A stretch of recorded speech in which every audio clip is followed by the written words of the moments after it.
Hello everybody and welcome back to another episode of the Daily Crypto News.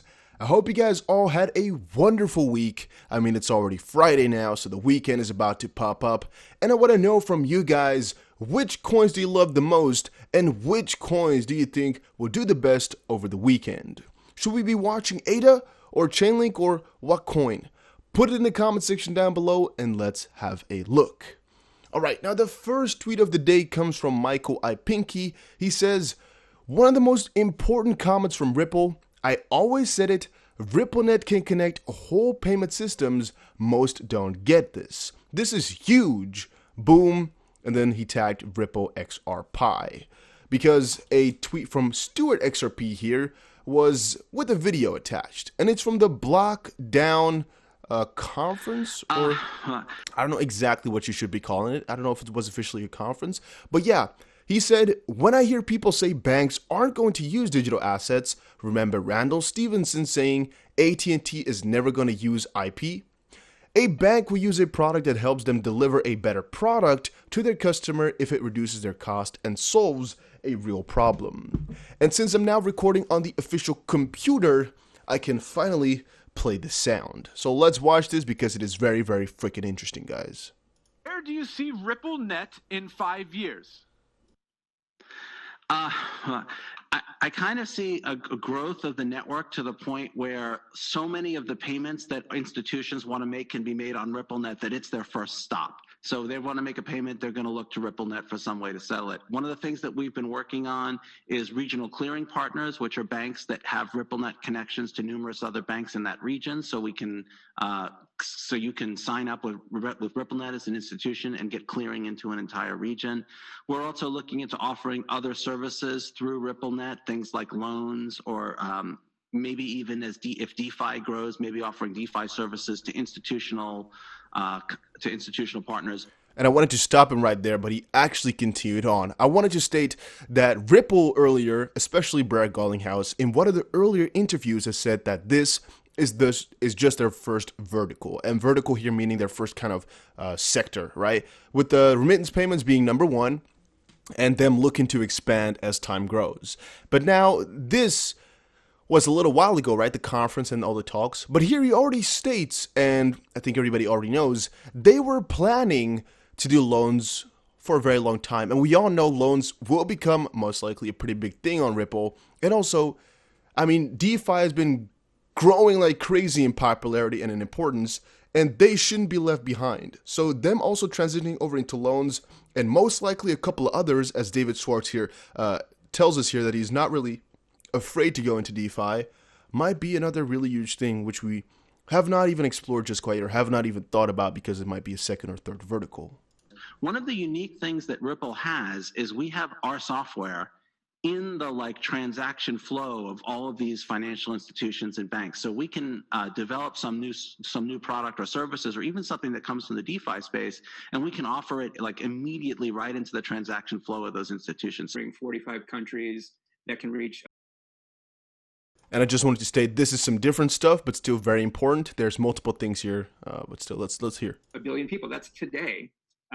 24 of those institutions now are using the virtual currency as well as the blockchain plumbing, and that's fairly new in the last couple of years. So virtual currencies are today being used to lower the costs and give greater access to hundreds of millions of people, certainly, and before too long, it's going to be billions and billions of people. And that's the true promise. That's really exciting. Strategically grow the business and, look at deals,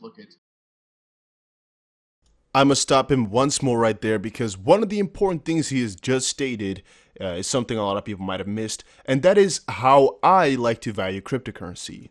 I always tell you guys, it is how many people it will help, to what extent, for how long, right? That's one of the easier ways to, I think, value cryptocurrency over a longer period of time. And now what he also said is that eventually there will be billions of people who are going to be benefiting from all of this. And that's Chris Larson saying it, guys. It's no random guy out there.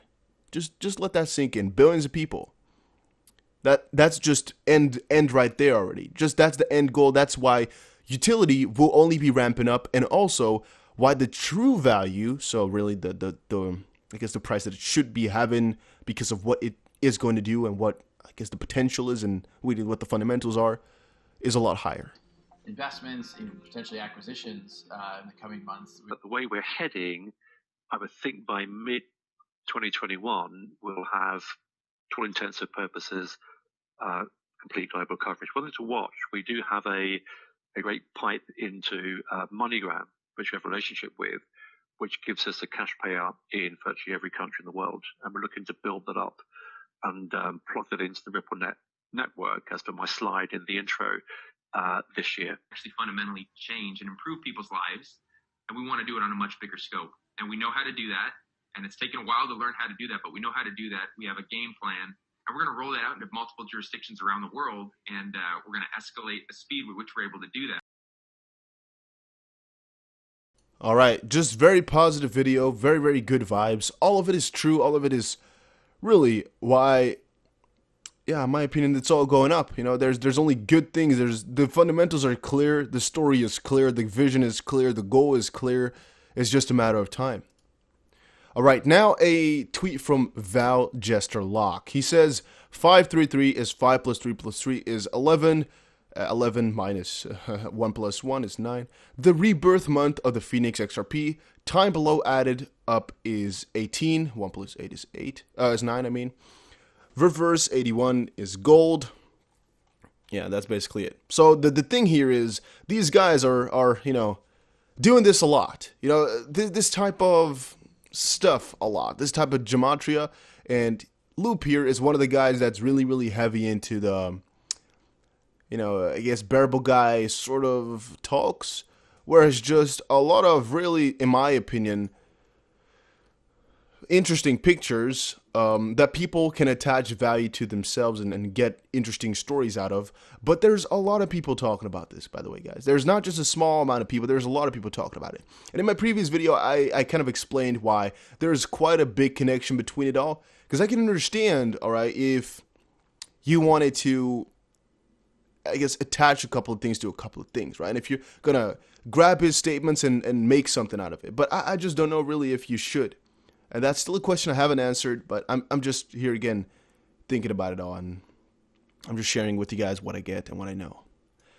XRP Vibe just posted, found the XP community, found for the XP community, XRP Stellar could be the next altcoin to pump in the crypto markets. Now, Stellar has actually been pumping it quite hard over a longer period of time already now. I mean, Stellar has actually been doing extraordinarily good. If we check it out here, it's been going plus 15 on the daily and plus 44% on the monthly. It's no joke, all right? They've been already moving insanely well. However, this guy is just picking it up as it might be another contender for a major run. I mean, fundamental-wise, Stellar is a good blockchain, a good crypto.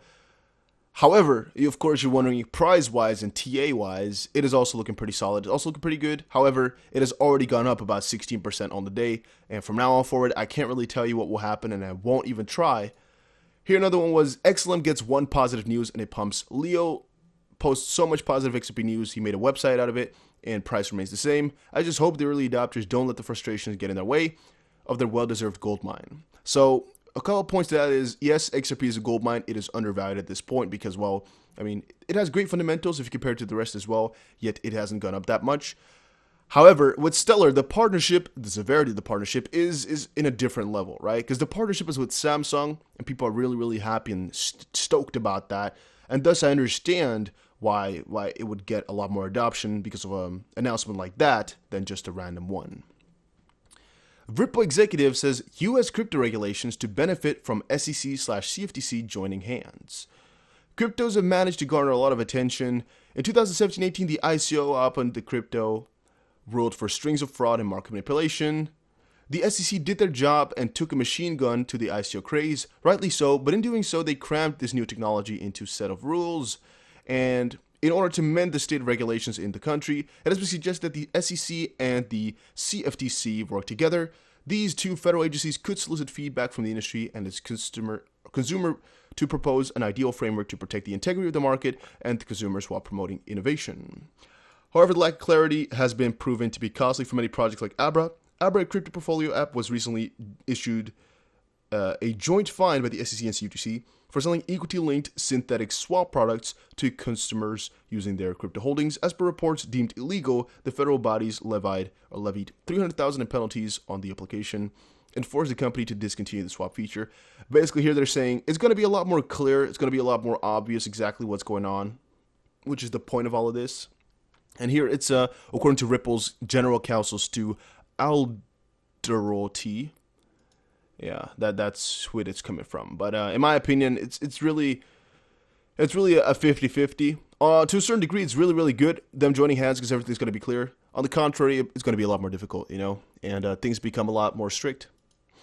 All right, then I wanted to show you guys that VeChain, if you type it in, you will most of the time find 3 recommended scams, right? These types of things. Whenever I type in VeChain, except of course for now what I'm trying to record, it's always 3 scams next to each other, always trying to bait you guys in. However, I was recording the previous video a couple hours ago, and my computer just froze, corrupting the file, but also letting this all reload, which is I guess how it came to disappear now. Same for Cardano, it was all just scam, but now apparently there's nothing going on anymore, and it might be because YouTube is cracking them down, or it might just be because, well, different times of different things get recommended. I don't really know.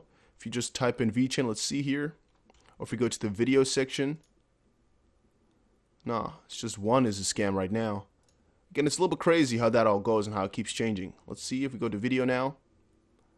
Nope, no scam in there. Well, most of the time when I look it up, there is, with Ripple, I didn't really find it, but I guess the same thing applies, and it's just crazy how this can all slip through in such a market, and such a big company. YouTube is still letting all these scams slip through like crazy.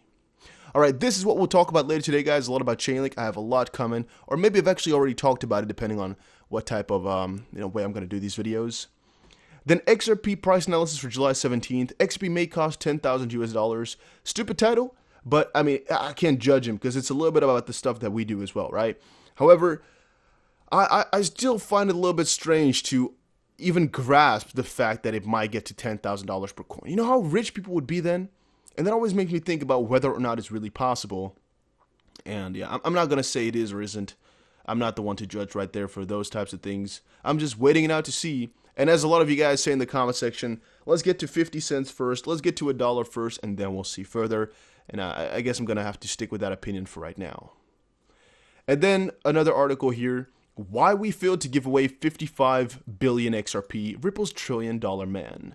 Very interesting article, recommend to read. Ripple's CTO, popularly referred to as the company's $1 trillion man, has told the XRP community on Twitter why the company refused to give away 55 billion XRP, which was $1.1 trillion or billion dollars at the time of writing.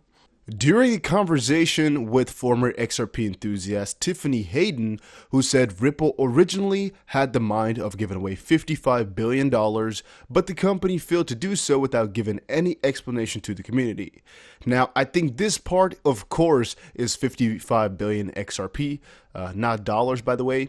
And basically, the rest of the discussion is more so about she didn't get the answers she wanted from Ripple, and she more so supports XLM at this point because XLM, well, they did the same as Ripple.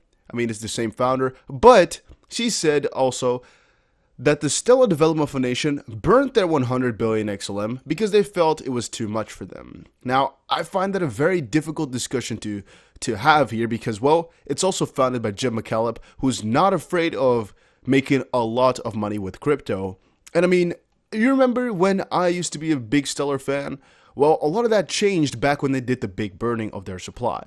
Long time ago, they got rid of about 55 billion of their XLM tokens, but the majority of the coins that they got rid of were supposed to be airdropped. So XLM had a kind of a scheme going on where if you were just an individual already holding some XLM or already partnering up with some exchanges and whatnot, if you already signed up on some places, you'd get some free money, right? You would get some free money and the team would get some free money.